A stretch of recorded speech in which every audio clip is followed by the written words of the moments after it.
Hello, नमस्कार, good evening. कैसे हैं आप सब लोग? उम्मीद है कि अच्छे होंगे। मैं सोनी शर्मा स्वागत करता हूं आप सभी का आपके अपने इस यूट्यूब चैनल पर, जिसका नाम है लीगल सुपरफास्ट, जहां पर हम बात करते हैं लॉ स्टूडेंट्स को, जुडिशरी के स्टूडेंट्स को, उनकी तैयारी के दौरान आने वाली समस्याओं के बारे में, बेयर एक्ट की लॉ मैन की लैंग्वेज को ले मैन की लैंग्वेज में कैसे कन्वर्ट करके पढ़ा जाए, कैसे उसे समझा जाए, हम इस सब के बारे में बात करते हैं। मित्रों, आज मैं काफ़ी दिन के बाद आप लोगों से रूबरू हो रहा हूँ। कुछ मेरे पर्सनल कार्य थे, मैं भी क्योंकि एक स्टूडेंट हूँ तो मेरे भी कुछ एग्ज़ाम्स वगैरह थे। मैं अभी एक दो एग्ज़ाम देकर के अभी फ्री हुआ हूँ, आगे भी हैं और चलते रहेंगे।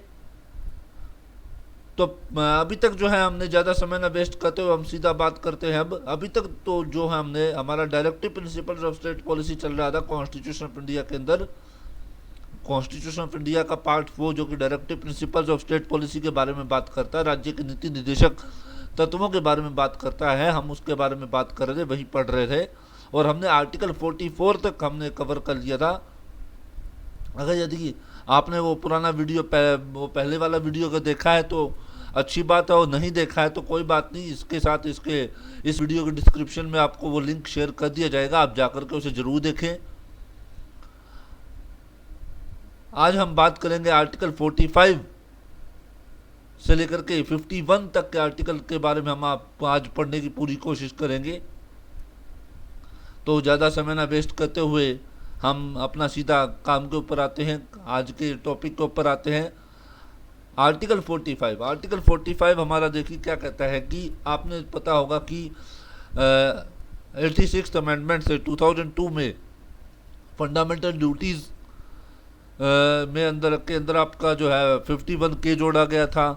ठीक है, 51A क्लोज के जोड़ा गया था, आपके आर्टिकल 21A जोड़ा गया था फंडामेंटल राइट्स के अंदर, और एक ये आपका जो आर्टिकल 45 है इसके अंदर भी अमेंडमेंट किया गया था। जो हमारा आर्टिकल 21A के अंदर जो लिखा हुआ है कि स्टेट जो होगा वो 6 से लेकर के 14 साल तक के बच्चों को free and compulsory education provide करवाएगा। तो उससे पहले जब हमारा 86th अमेंडमेंट हुआ था, उससे पहले सेम वही लाइन, क्योंकि आर्टिकल 21A जो है हमारा 86th अमेंडमेंट 2002 से जोड़ा गया था, उससे पहले ये बात हमारे आर्टिकल 45 के अंदर लिखी हुई थी।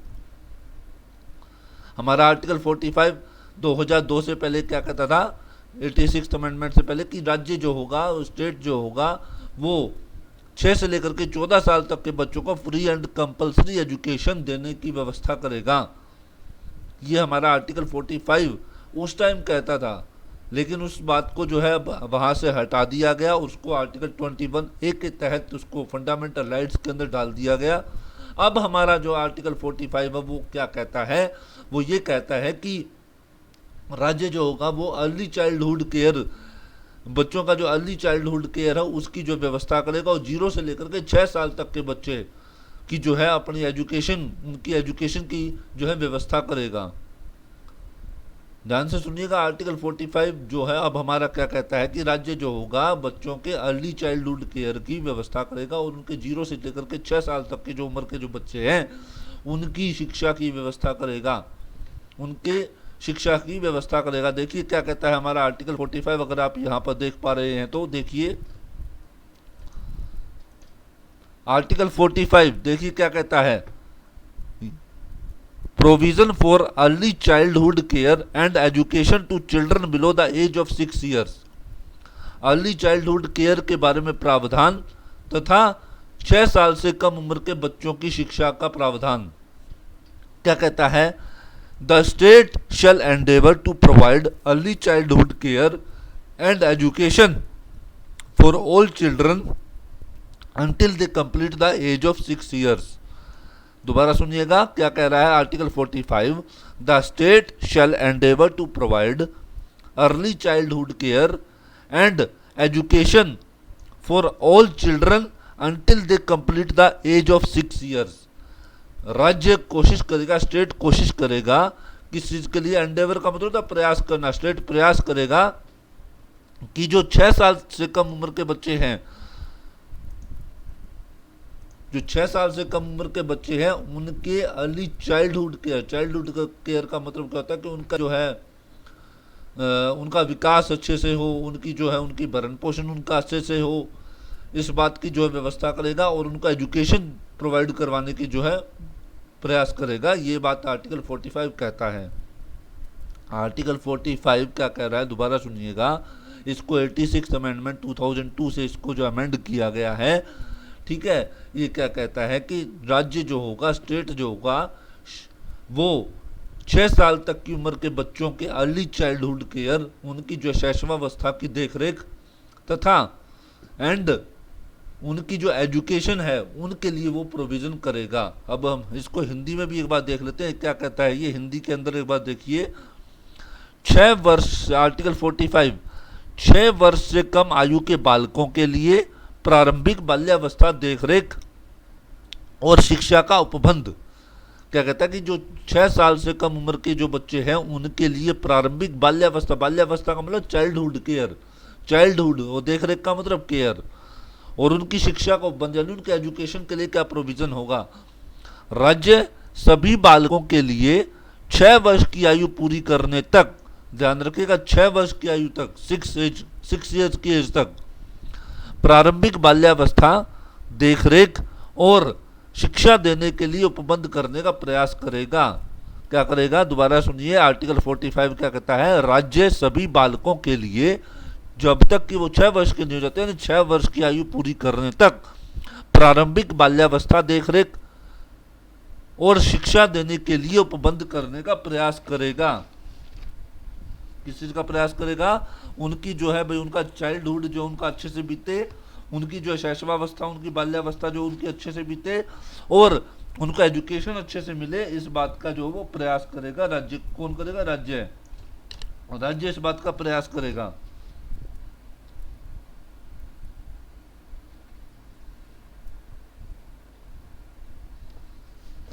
ठीक है, अब इसमें और ज़्यादा कुछ समझने का है नहीं। अब हम आते हैं सीधा आर्टिकल 46 के अंदर। ये आप समझ गए होंगे कि आर्टिकल 45 जो है वो 0 से लेकर के 6 साल तक के बच्चों, ठीक है, 6 साल तक के बच्चों की जो है एजुकेशन के बारे में बात करता है कि स्टेट उनकी एजुकेशन प्रोवाइड करवाने की उनको कोशिश करेगा और उनको अर्ली चाइल्डहुड केयर प्रोवाइड करवाएगा।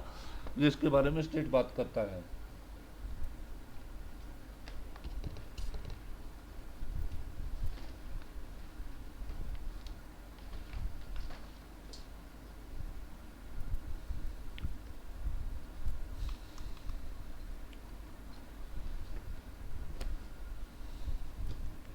अब हम बात करते हैं आर्टिकल 46 के बारे में। आर्टिकल 46 हमारा क्या कहता है, देखिए article 46, promotion of educational and economic interest of schedule caste, schedule tribe and other weaker sections. जो हमारी शेड्यूल कास्ट हैं, जो हमारी शेड्यूल ट्राइब हैं और जो दूसरे कमजोर वर्ग, अदर वीकर सेक्शंस जो है समाज के, उनके एजुकेशनल और इकोनॉमिक इंटरेस्ट, उनके शैक्षणिक और आर्थिक हितों को प्रमोट करने का जो कोशिश करेगा स्टेट। ये क्या कहता है कि the state shell promote, state promote करेगा, शैल यानी स्टेट प्रमोट करेगा विद स्पेशल केयर, ठीक है, विशेषतया the educational and economic interest of the weaker section of the people and in particular of the scheduled caste and scheduled tribe, and shall protect them from social injustice and all forms of exploitation। क्या कहता है हमारा article 46, क्या कहता है कि state जो होगा, जो हमारे सोसाइटी के जो वीकर सेक्शंस हैं, जो हमारे पीपल के जो है वीकर सेक्शंस ऑफ पीपल हैं, खास करके जो शेड्यूल कास्ट और शेड्यूल ट्राइब्स हैं, उनके एजुकेशनल और इकोनॉमिक इंटरेस्ट को प्रमोट करेगा और उनको हर प्रकार के सोशल इनजस्टिस और एक्सप्लॉयटेशन से उनको बचाएगा, उनको प्रोटेक्ट करेगा। आर्टिकल 46 क्या कहता है कि ध्यान रखें, आर्टिकल 46 स्टेट की ड्यूटी डालता है कि स्टेट जो है, जो हमारे वीकर सेक्शंस हैं, खास करके शेड्यूल ट्राइब, शेड्यूल कास्ट वगैरह हैं, उनकी एजुकेशनल और इकोनॉमिक इंटरेस्ट को प्रमोट करेगा और जो उनके जो है उनके ऊपर किसी भी प्रकार का कोई एक्सप्लॉयटेशन उनका ना हो, उनके साथ कोई सोशल इनजस्टिस ना हो, इस बात को भी वो ध्यान में रखेगा, उनको प्रोटेक्ट करेगा, उनको जो है सोशल इनजस्टिस और एक्सप्लॉयटेशन से जो है वो प्रोटेक्ट करेगा, उनकी रक्षा करेगा। दोबारा सुनिएगा, आर्टिकल 46 क्या कहता है कि जो स्टेट होगा वो हमारे वीकर सेक्शंस जो होंगे पीपल के जो वीकर सेक्शंस होंगे, खासकर जो शेड्यूल कास्ट और शेड्यूल ट्राइब हैं, उनके एजुकेशनल और इकोनॉमिक इंटरेस्ट को प्रमोट करेगा और उनको सोशल इनजस्टिस और जितने भी दूसरी प्रकार के अदर जो एक्सप्लॉयटेशन हैं, अदर फॉर्म्स ऑफ एक्सप्लॉयटेशन है, उनसे उनकी प्रोटेक्शन करेगा, उनकी रक्षा करेगा।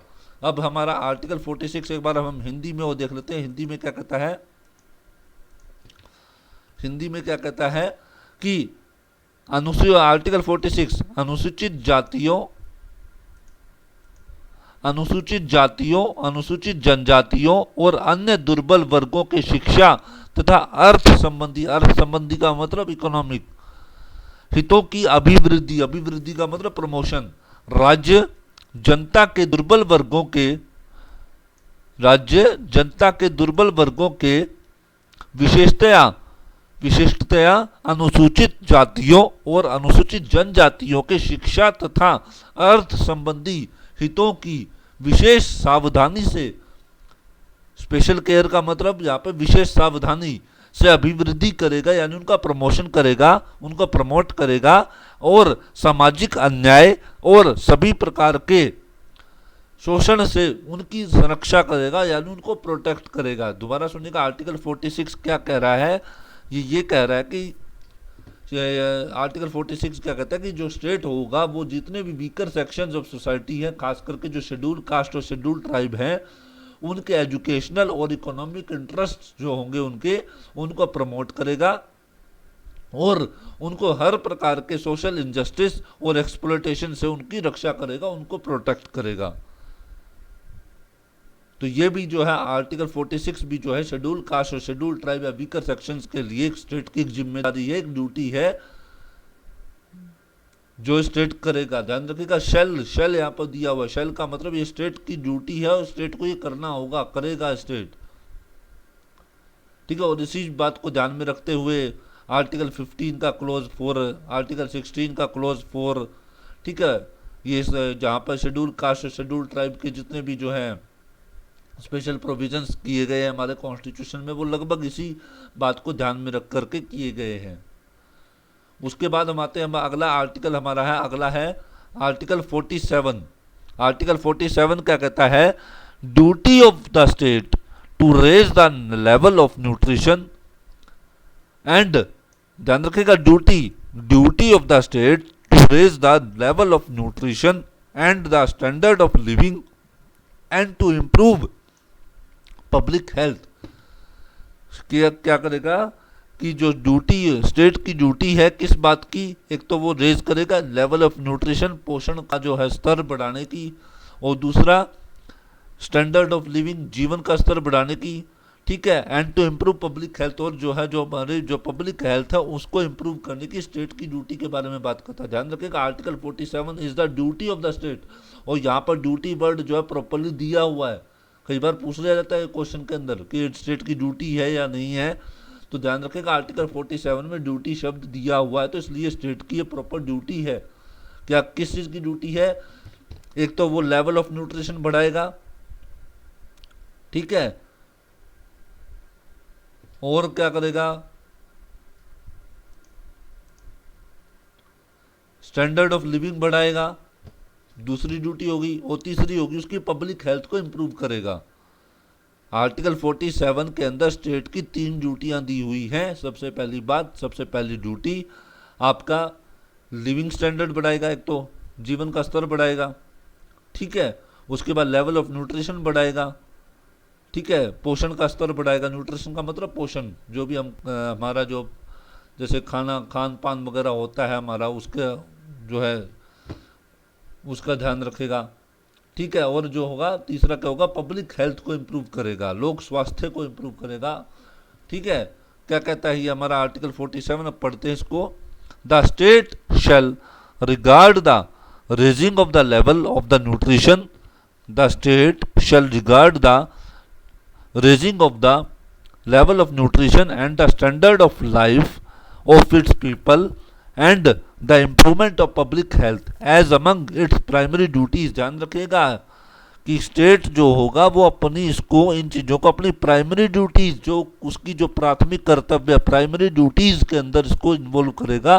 किस किस को? एक तो लेवल ऑफ न्यूट्रिशन बढ़ाना, स्टैंडर्ड ऑफ लाइफ बढ़ाना, स्टैंडर्ड ऑफ लिविंग बढ़ाना, और तीसरा पब्लिक हेल्थ को इम्प्रूव करना। इन सबको ये जो तीन जो ड्यूटीज़ हैं ये स्टेट की प्राइमरी ड्यूटीज़ होंगी। ठीक है। And in particular the state shall endeavour to bring about prohibition of consumption except for medicinal purpose of intoxication drinks. Intoxication drinks का मतलब जो मादक पदार्थ जैसे शराब, लीकर वगैरह जो होते हैं ना, ठीक है, लीकर हो गई, बियर होंगी, जो भी अदर फॉर्म्स होगी जितनी भी होगी, एंड ऑफ ड्रग्स, वो जो ड्रग्स वगैरह होती है, जो मादक दवाइयाँ होती हैं, ठीक है, which are injurious to health, जो कि हेल्थ के लिए इंजरियस हैं, जो कि घातक हैं, उनको जो है वो क्या करेगा, उनका प्रोहिबिशन, उनका जो यूज़ होगा उस पर प्रोहिबिशन लगाएगा। लेकिन किस बात के लिए? Accept for medicinal purposes. ध्यान रखिएगा, मेडिसिनल पर्पजेज को ध्यान में रखेगा। क्या कहता है, दोबारा सुनिएगा एक बार, आर्टिकल 47 क्या कहता है, दोबारा सुनिए।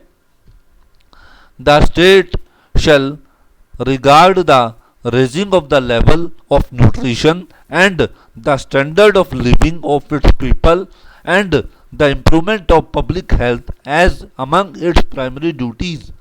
स्टेट जो होगा वो लेवल ऑफ न्यूट्रिशन को बढ़ाना, स्टैंडर्ड ऑफ लिविंग को बढ़ाना और पब्लिक हेल्थ को इम्प्रूव करना, इन तीनों चीज़ों को अपनी प्राइमरी ड्यूटीज में रखेगा। And in particular the state shall Endeavour to bring about prohibition of the consumption except for medicinal purposes of intoxication drinks and drugs which are injurious to health। ध्यान रखिएगा, इसमें जो है ना एक काम का, ये कंजम्पशन के बाद जो एक्सेप्ट फॉर मेडिसिनल पर्पजेज है ना, इसको एक बार ब्रैकेट में डाल दीजिए, जिसकी आप इसको हाईलाइट कर लीजिए, इसको सबसे बाद में पढ़ेंगे, अब इसको स्केप करते हुए पढ़ते हैं। The state shall regard the raising of the level of nutrition and the standard of living of its people and the improvement of public health as among its primary duties. State जो होगा वो level of nutrition को बढ़ाना, यानी पोषाहार के स्तर को बढ़ाना, स्टैंडर्ड ऑफ लिविंग को बढ़ाना, जीवन स्तर को बढ़ाना। किसका जीवन स्तर? अपने जो वहाँ के जो जहाँ पर पीपल जो भी स्टेट के अंदर जो लोग रह रहे हैं उनका। And the improvement of public health, और पब्लिक हेल्थ का इम्प्रूवमेंट करना, इन तीनों चीज़ों को अपनी प्राइमरी ड्यूटीज़ में शामिल करेगा। एंड इन पर्टिकुलर, और विशेषतया क्या करेगा? State shall endeavour to bring about prohibition of the consumption. State प्रयास करेगा कि कंजम्पशन पर रोक लगा सके। किसके कंजम्पशन पर? ऑफ इंटॉक्सिकेशन ड्रिंक्स, जो मादक जो द्रव्य होते हैं, जो इंटॉक्सिकेशन का मतलब होता है कि इंटॉक्सिकेशन ड्रिंक्स का मतलब होता है कि जैसे लिकर, बियर और जितने भी अदर तरह की जो नशीली चीज़ें होती हैं, नशीले जो ड्रिंक्स होते हैं, और एंड ऑफ ड्रग्स, और जो नशीली दवाइयाँ होती हैं, which are injurious to health, जो कि हेल्थ के लिए इंजीरियस हैं, उनके जो यूज़ पर, उनके कंजम्पशन पर प्रोहिबिशन लगाएगा। लेकिन अब इस हाईलाइटेड को पढ़ते हैं हम, एक्सेप्ट फॉर मेडिकल पर्पजेज, यानी रोक तो लगाएगा स्टेट इनके ऊपर, लेकिन मेडिसिनल पर्पजेज के को छोड़ करके। मेडिसिनल पर्पजेज का मतलब जो हमारी मेडिसिन वगैरह होती, जो हमारी दवाइयाँ वगैरह होती हैं, उनके अंदर आपको पता होगा कि जैसे हमारी खांसी वगैरह की, जो कफ वगैरह की दवाइयाँ होती हैं, उनके अंदर कुछ परसेंटेज के अंदर जो होता है लीकर वगैरह का यूज़ किया जाता है। ब्रांडी होती है, बियर होती है, कोई इस तरह के लीकर जो होते हैं उनका यूज़ किया जाता है। या जो हमारा आप देखते हैं कि अगर एनेस्थीसिया देना होता है तो उसके अंदर भी जो है ऐसी ड्रग्स इस्तेमाल की जाती है कि जिससे बेहोशी आए। तो इसमें ध्यान रखेगा, आर्टिकल 47 में ये बात लिखी हुई है कि स्टेट जो होगा वो लेवल ऑफ न्यूट्रिशन को बढ़ाना, स्टैंडर्ड ऑफ लिविंग को बढ़ाना और पब्लिक हेल्थ को इम्प्रूव करना, पब्लिक हेल्थ की इम्प्रूवमेंट करना, उन बातों को अपनी प्राइमरी ड्यूटीज में शामिल करेगा। और क्या किस चीज के कंजम्पशन पर रोक लगाएगा? जो हमारे इंटॉक्सिकेशन ड्रिंक्स हैं, यानी जो कि हमारे नशीले जो ड्रिंक्स हैं, और ड्रग्स जो भी है, and of drugs which are injurious to health, but consumption पर प्रोहिबिशन तो लगाएगा, लेकिन except for medical purposes, medicinal purposes, जो हमारे मेडिसिनल जो पर्पजेज, जो मेडिकल पर्पजेज है, उनके अलावा इनके ऊपर, इसके यूज़ के ऊपर, इंटॉक्सिकेशन ड्रिंक्स या जो ड्रग्स के यूज़ के ऊपर जो है वो प्रोहिबिशन लगाएगा। ये स्टेट की ड्यूटी है, स्टेट की प्राइमरी ड्यूटी है। मेन चीज़ तो ये कि प्राइमरी ड्यूटी है। आर्टिकल 47 में ध्यान रखिएगा कि ये जो 3 जो ड्यूटियाँ दी हुई हैं, लेवल ऑफ न्यूट्रिशन को बढ़ाना, स्टैंडर्ड लिविंग को बढ़ाना और आपका पब्लिक हेल्थ को इम्प्रूव करना, ये प्राइमरी ड्यूटीज़ के अंदर शामिल करेगा स्टेट। ध्यान रखिएगा, प्राइमरी ड्यूटीज़। इसको एक बार हम हिंदी में भी जरूर पढ़ लेते हैं, अगर आप पढ़ना चाहें तो।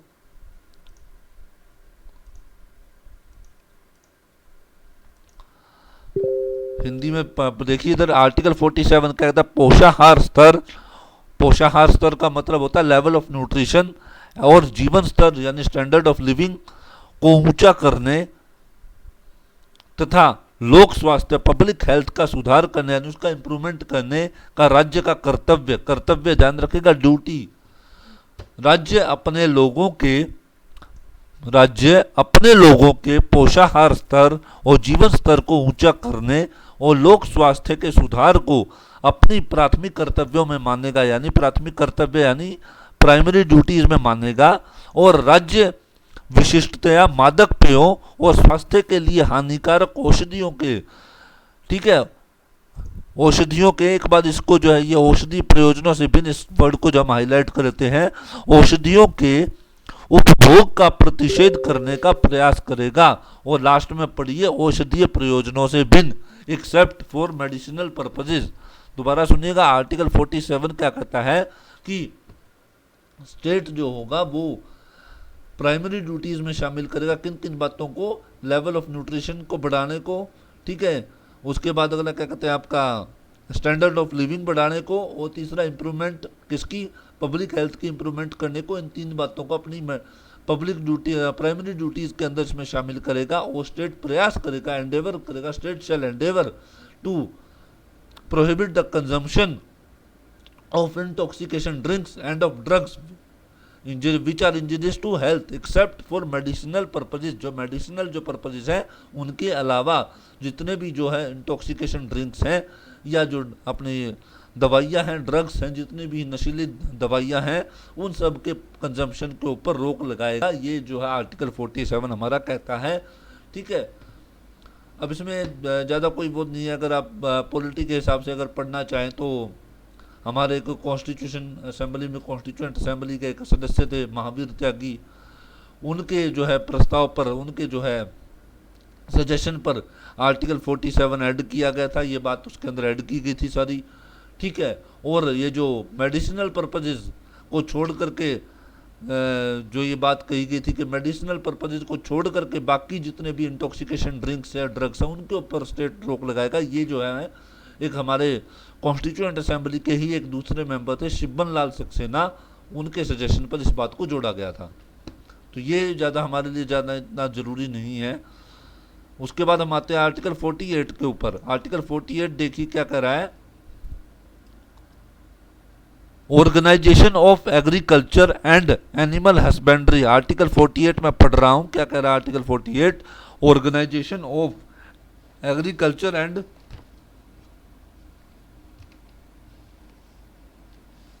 Animal husbandry.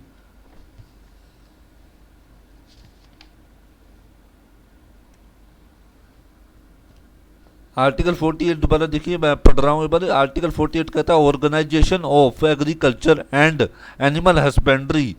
एग्रीकल्चर यानी कृषि और एनिमल हस्बेंड्री यानी पशुपालन की का जो संगठन, पशुपालन का संगठन, कृषि और पशुपालन का संगठन। The state shall endeavour to organise, state प्रयास करेगा किसे ऑर्गेनाइज करने के लिए? Agriculture and animal husbandry on modern and scientific lines, आधुनिक और वैज्ञानिक तरीकों से, and shall in particular take steps for preserving and improving the breeds, breeds को प्रिजर्व करना यानी उनको संरक्षित करना और उनको इम्प्रूव करना, उसके लिए जो है कदम उठाएगा, स्टेप्स लेगा। And prohibiting the slaughter of cows, और काउज के स्लॉटर्स को यानी गो हत्या को, काउज के जो है हत्या को, काऊ के स्लॉटर को जो है रोकने की। और calves, cause and calves, calves का मतलब होता है जो गाय के बछड़े वगैरह होते हैं उनको काव्स बोलते हैं।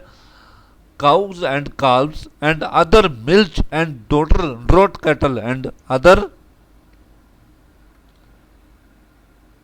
मिल्च एंड ड्रॉट कैटल, मतलब क्या होता है जो दूसरे जो दुधारू जो पशु होते हैं, जो दूध देने वाले जो पशु होते हैं, या जो अपने दूसरे भी जो ड्रॉट कैटल्स का मतलब होता है जिनके मतलब जो बोझा उठाने वाले जो वाहक, जिसको हिंदी में बोलते हैं बोझा उठाने वाले जितने भी जो पशु वगैरह होते हैं उनकी हत्या पर जो है रोक लगाएगा, ये आर्टिकल 48 कहता है। दोबारा सुनिएगा, आर्टिकल 48 क्या कहता है कि स्टेट जो होगा वो एग्रीकल्चर और एनिमल हस्बेंड्री को मॉडर्न और साइंटिफिक लाइंस, मतलब आधुनिक और वैज्ञानिक तरीकों से उनको जो है इम्प्रूव करने की कोशिश करेगा, उनको इम्प्रूव करेगा, उनको संगठित करेगा, उनको इम्प्रूव करेगा। और जो ब्रीड्स होंगे, जो क्या होगा, ब्रीड्स होंगे, जो पशुओं की नस्ल वगैरह होंगी उनको इम्प्रूव करेगा, उनको प्रिजर्व करके रखेगा, उसको इम्प्रूव करेगा। और जो काउज के या वो जो काउज जो होती है या जो काव्स होते हैं, बच्चे होते हैं, गाय के बछड़े वगैरह होते हैं, और जो दूसरे जो दुधारू जो पशु होते हैं, मिल्च, मिल्च का मतलब दुधारू, और ड्रॉट कैटल जो कि जो बोझा उठाने वाले जो पशु वगैरह होते हैं उनके स्लॉटर पर, उनकी हत्या पर जो है रोक लगाएगा। ये बात आर्टिकल 48 कहता है। तो ध्यान रखेगा, कई बार क्वेश्चन पूछ लिया जाता है कि कौन सा ऐसा आर्टिकल है जो काउज के स्लॉटर पर जो है प्रोहिबिशन की बात करता है, वो आर्टिकल 48 हमारा बात करता है।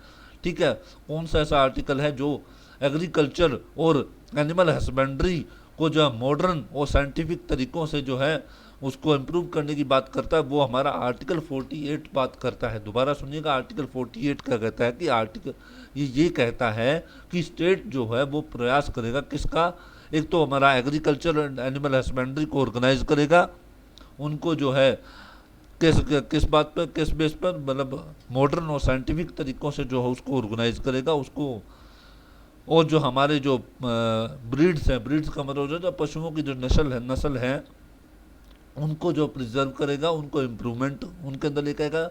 ठीक है, और जो हमारे काउज और काव्स जो दूसरे और दुधारू जो पशु हैं उनके स्लॉटर पर जो है रोक लगाएगा। ध्यान, आपने कई बार देखा होगा कि कई बार जैसे जो अगर हमारी जो एग्रीकल्चर यूनिवर्सिटीज़ वगैरह होती हैं, जो एग्रीकल्चर कॉलेजेस वगैरह होते हैं, उनके अंदर से आपको कई बार खबर सुनने को मिलती होगी कि आज गाय, आज बकरी की ये नस्ल तैयार की गई, आज भैंस की नस्ल तैयार की गई, आज उस जानवर की ये नस्ल उसके अंदर तैयार की गई। तो ये जो बात है, ये हमारा आर्टिकल 48 ही ये बात का प्रावधान करता है, प्रोविज़न करता है कि नई नई ब्रीड्स को इम्प्रूव करेगा, उनको प्रिजर्व करके रखेगा और काउज के स्लॉटर पर जो है रोक लगाएगा।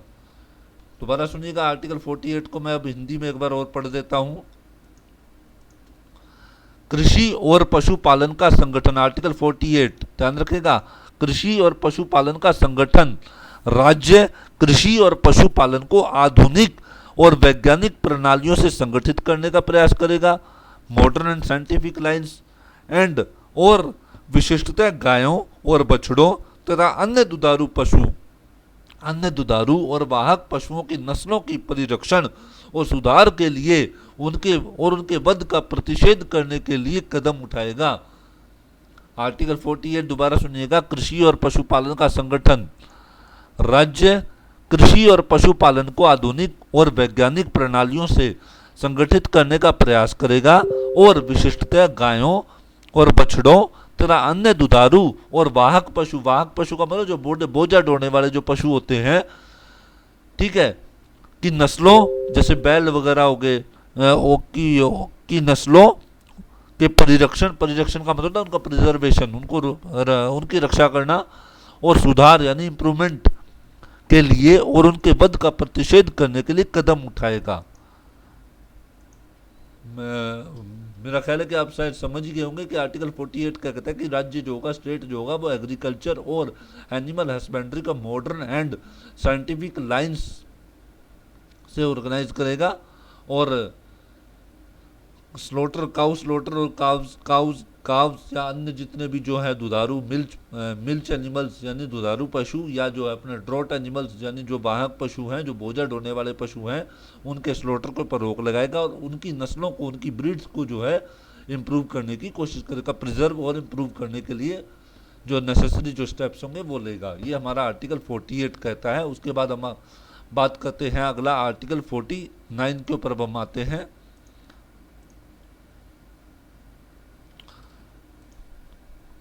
आर्टिकल 48 ए सॉरी भूल गया था।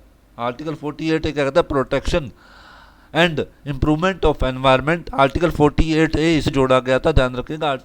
आर्टिकल 48 ए को ध्यान रखिएगा 42nd अमेंडमेंट 1976 जो कि 3 जनवरी 1977 से लागू हुई थी, उससे इसको जोड़ा गया था। ये क्या कहता है, protection and improvement of environment and safeguarding of forest and wildlife की क्या कहता है कि एनवायरनमेंट का प्रोटेक्शन और इम्प्रूवमेंट, और जो हमारे फॉरेस्ट और जो वाइल्ड लाइफ है, जो वन्य जीव हैं, जो उनका जो है सेफ गार्ड करना यानी उनकी सुरक्षा करना।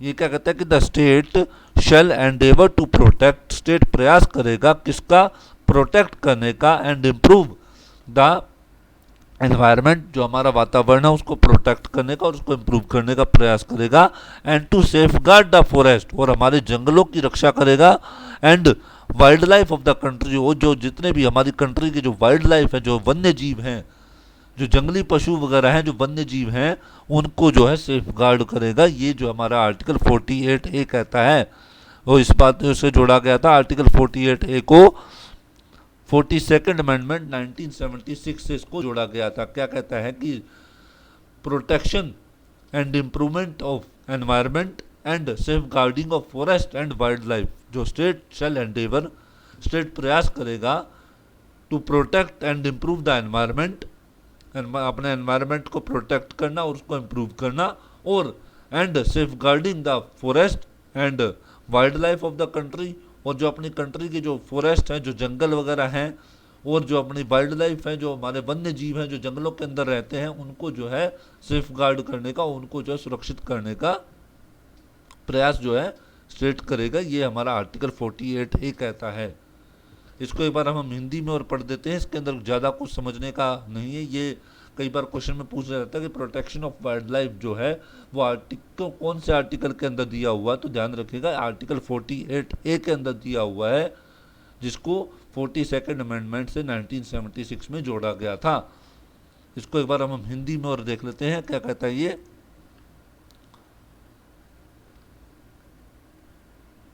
रहा आर्टिकल 48 क्या कहता है, पर्यावरण का संरक्षण तथा संवर्धन। संरक्षण का मतलब होता है प्रोटेक्शन, एंड संवर्धन यानी इम्प्रूवमेंट, और वन्य तथा वन्य जीवों की रक्षा, safeguarding of forest and wildlife. राज्य देश के पर्यावरण के संरक्षण तथा संवर्धन का और वन तथा वन्य जीवों की रक्षा का करने का प्रयास करेगा। राज्य देश के पर्यावरण के संरक्षण, उसका प्रोटेक्शन यानी एनवायरनमेंट का, एंड संवर्धन यानी इम्प्रूवमेंट का, और वन्य तथा वन्य जीवों की रक्षा करने का प्रयास करेगा, यानी जो फॉरेस्ट एंड वाइल्ड लाइफ है उनको जो है सेफ गार्ड करने की कोशिश करेगा। ये हमारा आर्टिकल 48 ए कहता है।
उसके बाद हमारा आर्टिकल 49 क्या कहता है, protection of monuments and places and object of national importance, जो कि हमारे जो नेशनल इंपॉर्टेंस के जो मॉन्यूमेंट्स है, मॉन्यूमेंट्स का मतलब जो हमारे ऐतिहासिक जो हमारे हिस्टोरिकल जो प्लेसेस हैं, ठीक है, मॉन्यूमेंट्स का मतलब, और प्लेसेस जो कि हमारे ऐतिहासिक मॉन्यूमेंट्स का मतलब क्या होता है, हाँ वही मॉन्यूमेंट्स का मतलब होता है कि हमारी जो ऐतिहासिक स्मारक हैं, जो कि हमारे प्लेसेस हैं, and object of national importance, और जितने भी अदर जो है नेशनल इंपॉर्टेंस की जो चीज़ें हैं उनका प्रोटेक्ट करना, उनका प्रोटेक्शन। आर्टिकल 49 क्या कहता है, it shall be the obligation, ये राज्य का कर्तव्य होगा, obligation of the state to protect every monument और प्लेस और ऑब्जेक्ट ऑफ आर्टिस्टिक और historic interest declared by or under law made by parliament to be of national importance from spoliation, disfigurement, destruction, removal, disposal और export as the case may be। हमारा article 49 क्या कहता है, जब दोबारा देखिए article 49, protection of monument and places and object of national importance, जो हमारे राष्ट्रीय महत्व के जो नेशनल इंपॉर्टेंट के जो मॉन्यूमेंट्स हैं, जो कि हमारे स्मारक हैं, और जो प्लेसेस हैं, जो हमारे स्थान हैं, और जो जितने भी अदर जो ऑब्जेक्ट हैं नेशनल इंपॉर्टेंस को, उनका प्रोटेक्शन करना। It shall be the obligation, ये स्टेट की एक ऑब्लिगेशन है, यानी स्टेट की एक ड्यूटी है, टू प्रोटेक्ट एवरी मॉन्यूमेंट, कि वो हर एक मॉन्यूमेंट को प्रोटेक्ट करेगा, और प्लेस को या ऑब्जेक्ट ऑफ आर्टिस्टिक, और यानी आर्टिस्टिक का मतलब कलात्मक, और हिस्टोरिक इंटरेस्ट यानी कलात्मक और ऐतिहासिक इंटरेस्ट के जो ऑब्जेक्ट्स हैं, ठीक है, उनको प्रोटेक्ट करेगा। डिक्लेयर्ड बाय, जो कि पार्लियामेंट ने कोई लॉ बना करके जिसको डिक्लेयर किया हुआ है, ऑफ नेशनल इंपॉर्टेंस फ्रॉम स्पॉइलेशन, किससे से, एक तो स्पॉइलेशन का मतलब होता है, स्पॉइलेशन का मतलब होता है कि उनको खराब होने से, डिसफिगरमेंट उनको जो है किसी भी प्रकार से टूटने फूटने से, डिस्ट्रक्शन उनको नष्ट होने से, उनको रिमूवल यानी उनको हटने से, और डिस्पोजल या एक्सपोर्ट, या फिर जो है किसी भी प्रकार से उनका डिस्पोजल या एक्सपोर्ट होने से, एज द केस में भी, जो भी हो। क्या कहता है कि आर्टिकल 49 क्या कहता है कि जो स्टेट होगा वो हमारे जो नेशनल इंपॉर्टेंस के जो मॉन्यूमेंट्स होंगे, जो प्लेसेस होंगे या जो ऑब्जेक्ट होंगे, उनको प्रोटेक्ट करेगा। ये स्टेट की ऑब्लिगेशन है। और किस किस से प्रोटेक्ट करेगा, स्पॉइलेशन यानी उनको खराब होने से, डिसफिगरमेंट, डिस्पोजल, एक्सपोर्ट, ठीक है, डिस्ट्रक्शन, रिमूवल, इन सब चीज़ों से जो है उनको प्रोटेक्ट करेगा। ठीक है, ध्यान रखिएगा। आप जैसे देखते होंगे कि जो हमारे पुराने जो राजे महाराजाओं के किले वगैरह होते थे, फोर्ट्स वगैरह होते थे, आजकल उनको जो है उनको प्रोटेक्ट करने के लिए आर्कियोलॉजिकल सर्वे ऑफ इंडिया अलग से एक डिपार्टमेंट बनाया हुआ है, वो उनको प्रोटेक्ट करता है। गवर्नमेंट ऑफ इंडिया का डिपार्टमेंट होता है। इसी तरह से कई ऐसे स्टेट के जो अगर स्टेट इम्पोर्टेंस के भी होते तो हर एक स्टेट अपने अपने अलग अलग मोन्यूमेंट्स जो स्टेट इम्पोर्टेंट के होते हैं उनको प्रोटेक्ट करती है। प्लेसेस जो भी होते हैं या ऑब्जेक्ट जो होते हैं, जैसे म्यूज़ियम वगैरह के अंदर जो ऑब्जेक्ट्स वगैरह रखे जाते हैं प्रोटेक्ट करने के लिए, ये सारा क्या होता है, ये हमारा आर्टिकल 49 के तहत ही आता है। आर्टिकल 49 क्या कहते हैं, दोबारा सुनिएगा, कि स्टेट की एक ऑब्लिगेशन है कि वो मोन्यूमेंट्स को प्रोटेक्ट करेगा, प्लेसेस को या अदर जो ऑब्जेक्ट्स हैं जो कि आर्टिस्टिक का मतलब होता है कलात्मक और हिस्टोरिक इंटरेस्ट के जो ऑब्जेक्ट हैं, जो कि पार्लियामेंट ने जो है लॉ बना करके उनको नेशनल इंपॉर्टेंस का डिक्लेयर किया हुआ, उनको जो वो प्रोटेक्ट करेगा। और किस किस से प्रोटेक्ट करेगा, स्पॉल्यूशन का मतलब उनका खराब होने से, डिसफिगरमेंट होने से, ठीक है, उनको डिस्ट्रक्शन से, रिमूवल से या किसी भी प्रकार के डिस्पोजल या एक्सपोर्ट से जो है उनकी प्रोटेक्शन करेगा। ये आर्टिकल 49 कहता है। इसको एक बार हम हिंदी में भी वो देख लेते हैं। हिंदी में क्या कहता है ये,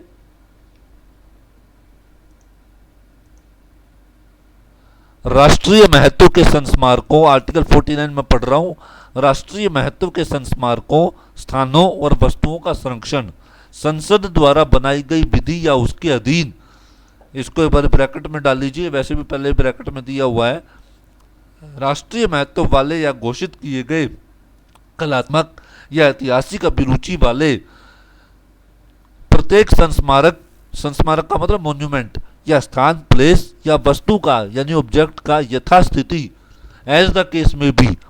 लुंठन, लुंठन का मतलब होता है आपका स्पोल्यूशन, स्पोल्यूशन है उनको खराब होना। विरूपण, विरूपण का मतलब होता है उनके उनके अंदर किसी भी तरह का कोई चेंज वगैरह आ जाना, डिस्फिगरमेंट। उसके बाद विनाश यानी डिस्ट्रक्शन। अपसारण का मतलब होता है रिमूवल। व्ययन यानी डिस्पोजल या निर्यात यानी एक्सपोर्ट से संरक्षण करना राज्य की बाध्यता होगी, यानी राज्य की ऑब्लिगेशन होगी, राज्य की ड्यूटी होगी। इसके लिए राज्य जो है पूरी तरह से ओब्लाइज्ड होगा, यानी उसकी पूरी ड्यूटी होगी। दोबारा सुनिएगा, आर्टिकल 49 क्या कहता है कि आर्टिकल 49 स्टेट की एक ऑब्लिगेशन है कि जो स्टेट है वो नेशनल इंपॉर्टेंस के जितने भी मॉन्यूमेंट्स, प्लेसेस या ऑब्जेक्ट होंगे उनकी हर प्रकार से रक्षा करेगा, उनका प्रोटेक्शन करेगा।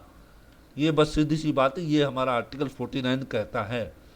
इसी के तहत आपने देखा होगा जैसे जो पुराने फोर्ट्स वगैरह, किले वगैरह होते हैं, उनके प्रोटेक्ट करने के लिए उनको बार बार उसमें जो मरम्मत वगैरह करवाई जाती है, उनके अंदर उनके रख रखाव किया जाता है। जैसे ताजमहल हो गया, लाल किला हो गया, जितने भी जो नेशनल इम्पोर्टेंस के मोन्यूमेंट्स वगैरह हैं, जैसे कोई भी एग्जांपल किसी का भी आप ले लीजिए, उसके लिए अलग से एक डिपार्टमेंट बनाया हुआ, आर्कियोलॉजिकल सर्वे ऑफ इंडिया वगैरह इस तरह का डिपार्टमेंट बनाया हुआ। तो ये सारा आर्टिकल 49 के तहत ही आता है। उसके बाद हम बात करते हैं आर्टिकल 50। आर्टिकल 50 क्या कहता है? आर्टिकल 50 क्या कहता है? Separation of judiciary from executive. जो जुडिशरी है वो हमें उसको जो है एग्जीक्यूटिव जो है उससे जो सेपरेट करना, ये जो इसके बारे में बात करता है। आर्टिकल 50 क्या कहता है? The state shall take steps. राज्य जो होगा कदम उठाएगा, स्टेट कदम उठाएगा to separate the judiciary, judiciary को सेपरेट करने के लिए फ्रॉम द एग्जीक्यूटिव। एग्जीक्यूटिव का मतलब होता है कि जो लॉ को इन्फोर्स करवाते हैं, जो लॉ को काम में लेके आते हैं। यानी कि ध्यान रखिएगा, हमारा जो पॉलिटिकल सिस्टम जो होता है उसके 3 पार्ट होते हैं। एक तो होता है हमारा लेजिस्लेटिव, दूसरा होता है हमारा एग्जीक्यूटिव और तीसरा होता है जुडिशरी। लेजिस्लेटिव जो कि हमारा लेजिस्लेशन तैयार करता है, जैसे कि हमारे पार्लियामेंट और स्टेट लेजिस्लेचर। एग्जीक्यूटिव जो लेजिस्लेटिव के द्वारा जो लेजिस्लेचर जो तैयार किया गया है, जो हमारे कानून तैयार किए गए हैं, उनको एनफोर्स करवाने की ड्यूटी जो होती है वो एग्जीक्यूटिव की होती है। और तीसरा होता है जुडिशरी। जुडिशरी का काम क्या होता है कि ये जो दोनों लेजिस्लेचर हैं, लेजिस्लेचर और जो एग्जीक्यूटिव है, वो अपना काम ठीक ढंग से करें, ये देखना जो है ये जुडिशरी की ड्यूटी होती है। ये हमारे 3 पार्ट होते हैं हमारे पॉलिटिकल सिस्टम के अंदर, या आप इंडियन पॉलिटिक्स के अंदर भी पढ़ते होंगे। तो जो अब आर्टिकल 50 क्या कहता है? ये कहता है कि जो एग्जीक्यूटिव है, जो कि हमारे क्या इसको हिंदी में क्या बोलते हैं, मेरे को अभी ध्यान नहीं आ रहा, कार्यपालिका। जो हमारी कार्यपालिका है, जो एग्जीक्यूटिव है, उसको जुडिशरी से अलग करना है, या जुडिशरी को हमारी जो है एग्जीक्यूटिव से यानी कार्यपालिका से अलग करना। ये इसके बारे में बात करता है कि स्टेट जो होगा वो प्रयास करेगा, जो स्टेट जो होगा वो कदम उठाएगा जुडिशरी को एग्जीक्यूटिव से अलग करने के लिए कदम उठाएगा। जुडिशरी अलग, एग्जीक्यूटिव अलग, दोनों ही के काम जो है एक दूसरे को किसी भी तरीके से इफेक्ट ना करें। स्टेट इस बात की पूरी कोशिश करेगा, यानी दोनों एक दूसरे के कंट्रोल में ना हो, ये स्टेट जो है इस बात की पूरी कोशिश करेगा। मतलब जुडिशरी अपना काम करे और एग्जीक्यूटिव अपना काम करे। ठीक है, ये जो हमारा, इसको एक बार हम हिंदी में और पढ़ देते हैं, इसके अंदर कुछ ज़्यादा बड़ी बात नहीं है।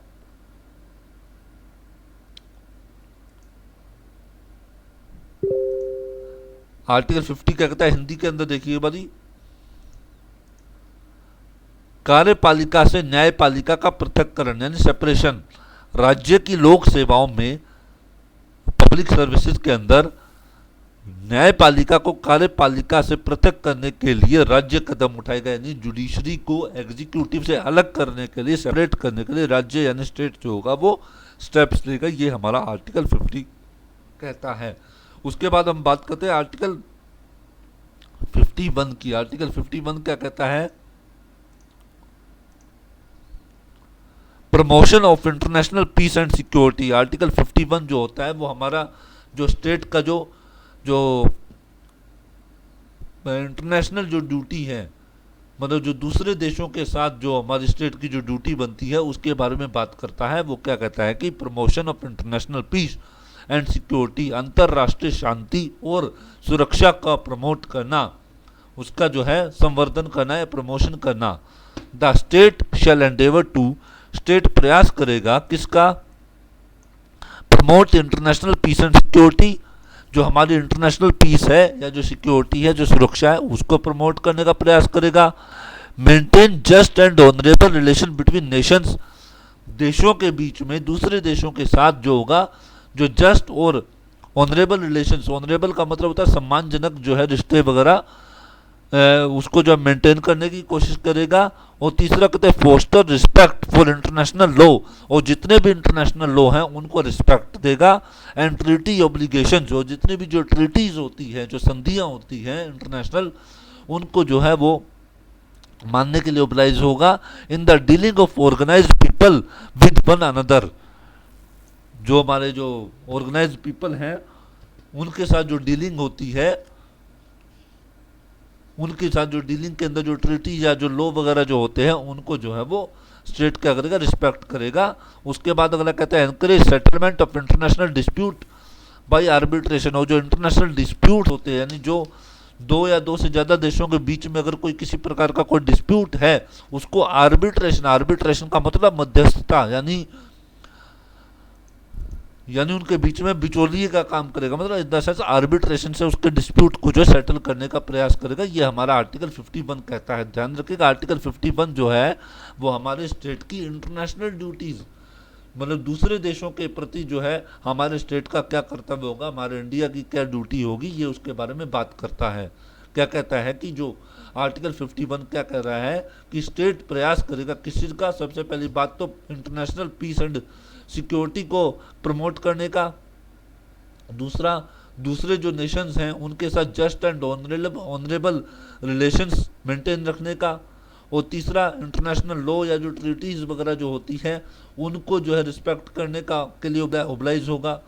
और उसके बाद नंबर चौथा क्या कहते हैं कि जो इंटरनेशनल डिस्प्यूट्स होते हैं उनको आर्बिट्रेशन के द्वारा जो है सेटल करने का जो प्रयास करेगा। ये हमारा आर्टिकल 51 कहता है। ये इसको एक बार हिंदी में भी पढ़ लेते हैं। हिंदी के अंदर देखिए क्या कहता है ये अंतरराष्ट्रीय, आर्टिकल 51 अंतरराष्ट्रीय शांति और सुरक्षा की अभिवृद्धि, अभिवृद्धि का मतलब प्रमोशन, यानी promotion of international peace and security. राज्य यानी स्टेट क्या करेगा, अंतरराष्ट्रीय शांति और सुरक्षा की अभिवृद्धि का, यानी इंटरनेशनल पीस एंड सिक्योरिटी के प्रमोशन का। ठीक है, राष्ट्रों के बीच न्याय संगत, जस्ट का मतलब होता है जस्टिसिएबल यानी न्याय संगत और सम्मानपूर्ण संबंधों को बनाए रखने का। और तीसरा संगठित लोगों के एक दूसरे से व्यवहारों में अंतरराष्ट्रीय विधि यानी इंटरनेशनल लॉ और संधि, संधि का मतलब ट्रीटी, ट्रीटी जो होती है, जैसे कई बार नहीं होता कि फलानी ट्रीटी दो देशों के बीच में साइन हुई, या और इस तरह की कई बार अपने एनवायरनमेंट को प्रोटेक्ट करने के लिए, जैसे वियना ट्रीटी थी और पता नहीं कैसी कई ऐसी ट्रीटीज़ हैं, उनको मानने के लिए जो है उनके प्रति जो है रिस्पेक्ट करेगा। उसके बाद अगला कहते हैं नंबर चौथा पॉइंट कहता है अंतर्राष्ट्रीय विवादों के माध्यस्थम, माध्यस्थम का मतलब आर्बिट्रेशन द्वारा निपटारे के लिए प्रोत्साहन देने का प्रयास करेगा। यानी आर्टिकल 51 जो है एक हमारी जो इंडिया है, जो हमारा जो स्टेट है, उसकी इंटरनेशनल ड्यूटीज़ के बारे में बात करता है कि इंटरनेशनल लेवल पर इंडिया की, हमारे स्टेट की क्या ड्यूटीज़ होंगी। 4 ड्यूटीज़ बताई गई हैं। सबसे पहली इंटरनेशनल पीस एंड सिक्योरिटी को प्रमोट करना, दूसरा जो अदर नेशंस हैं उनके साथ जस्ट यानी जस्टिसिएबल या ऑनरेबल रिलेशंस बनाए रखना, नंबर तीसरा कि जो इंटरनेशनल लॉज या जो ट्रीटीज़ हैं उनका रिस्पेक्ट करना, और नंबर चौथा पॉइंट कि जो इंटरनेशनल डिस्प्यूट है उनको आर्बिट्रेशन से सॉल्व करना, उसको आर्बिट्रेशन से सेटल करना। ये 4 जो है ड्यूटीज़ हैं आर्टिकल 51 के अंदर ये बात कही गई है। तो इसी के साथ हमारा directive principles of state policy का जो पार्ट 4 है, जो हमारे कॉन्स्टिट्यूशन ऑफ इंडिया का directive principles of state policy, राज्य के नीति निर्देशक तत्व, आज यहीं पर समाप्त होता है। कल हम करेंगे आर्टिकल 51A यानी पार्ट 4A, जो कि हमारा फंडामेंटल ड्यूटीज़ के बारे में बात करता है। कल हम उसके बारे में डिस्कस करेंगे।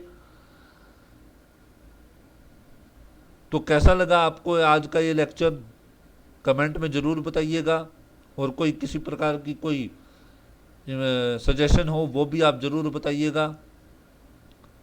और हम मंडे से कोशिश करेंगे कि अल्टरनेटिव डेज के ऊपर, यानी एक दिन आईपीसी, एक दिन सीआरपीसी, एक दिन कॉन्स्टिट्यूशन, सभी सब्जेक्ट्स को जो है हम लेकर के चलने की कोशिश करेंगे। मंडे से हम नई शुरुआत करेंगे, क्योंकि धीरे धीरे अभी एग्ज़ाम का टाइम भी आने वाला है। शायद अगले नवंबर या दिसंबर में एग्ज़ाम हो जाएगा।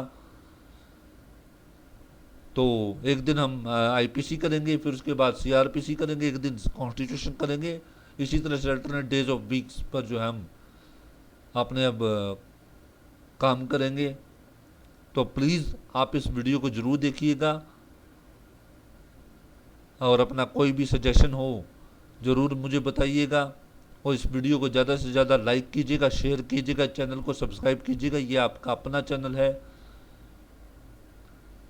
तो इसी के साथ मैं आपसे विदा लेना चाहता हूँ। अंत में इतना ही कहूँगा कि माता पिता का, बड़ों का सम्मान कीजिएगा, छोटों से प्यार कीजिए, महिलाओं का, बच्चों का, महिलाओं का, सैनिकों का सम्मान कीजिएगा, हमारे स्वतंत्रता सेनानियों का सम्मान कीजिएगा, हमारे संविधान के आदर्शों और उसके मूल्यों का सम्मान कीजिएगा।